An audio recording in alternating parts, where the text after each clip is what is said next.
ഇന്നത്തെ കപ്പ ബിരിയാണി നമുക്ക് ചിക്കൻ കൊണ്ടായാലോ? എന്താ അഭിപ്രായം? കപ്പ ബിരിയാണി പൊതുവേ ബീഫ് വെച്ചാണ് ഉണ്ടാക്കുന്നത്. ബീഫിൻ്റെ എല്ല് ഒക്കെ വെച്ചാണ്.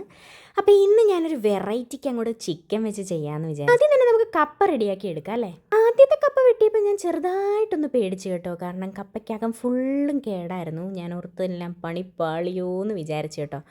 പിന്നെ ഉള്ളിൽ നിന്ന് കുറേ വെട്ടിക്കളഞ്ഞതാ കപ്പയെല്ലാം തൊലിച്ചെടുത്തു. എല്ലാം റെഡിയാക്കി കുറച്ച് വെള്ളം ഉപ്പുമൊക്കെ ഇട്ട് മിക്സ് ചെയ്ത് നമുക്ക് അടുപ്പിലോട്ട് അങ്ങ് വെക്കാം. അപ്പം കപ്പ വേകട്ടെ. ആ ടൈമിൽ നമുക്ക് ചിക്കനൊക്കെ റെഡിയാക്കി എടുക്കാം. അപ്പോൾ ചിക്കൻ ആദ്യം തന്നെ നല്ല വൃത്തിയായിട്ട് കഴുകി നിറയെ എല്ലുള്ള പീസായിട്ടോ ഞാൻ എടുത്തത്. ഇനി ചിക്കൻ ആവശ്യമായിട്ടുള്ള സവാളയും വെളുത്തുള്ളി ഇഞ്ചിയൊക്കെ സെറ്റ് ചെയ്തെടുക്കാം. അപ്പോൾ 3 സവാളയായിട്ടോ എടുക്കുന്നത്. ഇനി നമ്മൾ ചിക്കൻ വേവിക്കാൻ ഉദ്ദേശിക്കുന്ന പാത്രം ഇങ്ങനെ എടുക്കാം. അപ്പോൾ പാത്രം ഞാൻ പുതിയ പാത്രത്തിൻ്റെ ഉദ്ഘാടനം അങ്ങ് നടത്തുവാണ്. ഈ ദിവസം ലുലു ഇപ്പോൾ ഓഫറിന് വാങ്ങിച്ചതാണ്. അങ്ങനെ ഞാൻ സവാള എല്ലാത്തിനോട്ട് അരിഞ്ഞിട്ടു. പിന്നെ ഇഞ്ചി വെളുത്തുള്ളി പേസ്റ്റ് ചേർത്ത് കൊടുക്കണം കേട്ടോ. ഇത് ഞാനിങ്ങനെ ചതച്ച് കുപ്പിയിലാക്കി വെക്കാറുണ്ട്. പിന്നെ പച്ചമുളക്, പിന്നെ തക്കാളി, ഇത്ര സാധനങ്ങൾ അരിഞ്ഞിട്ടതിന് ശേഷം കുറച്ച് പൊടികൾ ചേർത്ത് കൊടുക്കാം. മഞ്ഞൾപ്പൊടി, ചിക്കൻ മസാല പൊടി, പിന്നെ കുറച്ച് മല്ലിപ്പൊടി, പിന്നെ കുരുമുളക് പൊടി, മുളക് പൊടി, പിന്നെന്താ ഉപ്പ്, അതുപോലെ തന്നെ ഒരു മാഗി ക്യൂബ് അല്ല ചിക്കൻ ക്യൂബ്, പിന്നെ കുറച്ച് വെളിച്ചെണ്ണ. ഇനി കൈ ഉപയോഗിച്ച് നല്ലപോലെ അങ്ങോട്ട് ഞെരടി ഒന്ന് സെറ്റാക്കി എടുക്കാം. പൊടികളുടെയൊക്കെ അളവ് നിങ്ങൾക്ക് ഇഷ്ടമുള്ള പോലെ ചേർത്തോട്ടോ. ഞാൻ എൻ്റെ ഇഷ്ടത്തിനാണ് ചേർക്കുന്നത്.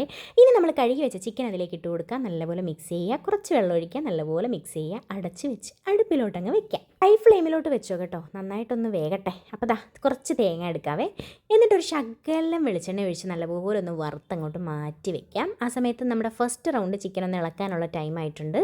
അങ്ങനെ നന്നായിട്ട് ഇളക്കി കൊടുത്തതിന് ശേഷം ഫ്ലെയിം അങ്ങ് കുറച്ച് വെക്കാം. ഇനി ഒരു 10 മിനിറ്റ് ഫ്ലെയിം കുറഞ്ഞിരുന്ന് വേകട്ടെ. ആ സമയത്ത് നമുക്ക് കപ്പ നോക്കാം. കപ്പയെല്ലാം നല്ല വെന്ത് വന്നിട്ടുണ്ട്. ഇനി അതിൻ്റെ വെള്ളമൊക്കെ ഊറ്റി അതങ്ങോട്ട് മാറ്റി വെക്കാം. അപ്പോഴത്തേനും നമ്മുടെ ചിക്കൻ റെഡിയായി വന്നിട്ടുണ്ട്. ഇനി റെഡിയായി വന്ന ചിക്കനിലേക്ക് കപ്പ അങ്ങോട്ട് ഇട്ട് കൊടുക്കാം. നല്ല പോലെ അങ്ങോട്ട് കുത്തി ഉടച്ചങ്ങോട്ട് കൊടുക്കുക കേട്ടോ. ചിക്കനും കപ്പയും എല്ലാം കൂടെ അങ്ങോട്ട് യോജിച്ച് വരട്ടെ. എല്ലാം അങ്ങോട്ട് യോജിച്ച് കഴിയുമ്പോൾ നമ്മൾ വറുത്ത് വെച്ച തേങ്ങ അതിലേക്ക് ഇട്ട് കൊടുക്കാം. എന്നിട്ട് കുറച്ച് കറിവേപ്പിലയും കൂടെ അതിൻ്റെ അകത്തോട്ട് ഇട്ട് കൊടുത്ത് നല്ല പോലെ അങ്ങോട്ട് മിക്സ് ചെയ്തെടുക്കാം. കുറച്ച് ആരോഗ്യം കൂടുതൽ വേണ്ട പരിപാടിയാണ് കേട്ടോ കപ്പ ബിരിയാണി. നല്ലപോലെ ഇളക്കാനുള്ള ആരോഗ്യം നമുക്കുണ്ടാവണം. അത് കഴിഞ്ഞപ്പോൾ കുറച്ച് ഉള്ളിയും തക്കാളിയും കൂടെ കുഞ്ഞായിട്ട് അരിഞ്ഞിട്ട് അതിലേക്ക് ഇട്ട് കൊടുത്ത് നല്ലപോലെ മിക്സ് ചെയ്ത് വെച്ചു. അപ്പം നമ്മുടെ കപ്പ ബിരിയാണി സെറ്റായിട്ടുണ്ട്. ഇനി അടച്ചൊരു 5 മിനിറ്റ് അവിടെ ഇരിക്കട്ടെ. ആ സമയത്ത് പോയി ഒരു വാഴയില വെട്ടിക്കൊണ്ട് വന്നു നല്ലപോലെ അങ്ങോട്ട് കഴുകി അതിലേക്ക് നമ്മുടെ കപ്പ ബിരിയാണി അങ്ങ് സെർവ് ചെയ്തു. തീർന്നിട്ടില്ല. കുറച്ച് സവാളയും കൂടെ അതിൻ്റെ പുറത്തോട്ട് ഇട്ട് കൊടുത്തു. പിന്നെ 2 ഗ്ലാസ് കട്ടൻ ചായ. ഇന്ന് നമ്മുടെ വീട്ടിൽ ഗസ്റ്റ് ഉണ്ട്. അതാണ് 2 ഗ്ലാസ് കട്ടൻ ചായ. അപ്പോൾ കപ്പ ഞാനന്ന് ആദ്യമേ തന്നെ ടേസ്റ്റ് ചെയ്തിട്ടാണ് കൊടുക്കുന്നത് കേട്ടോ.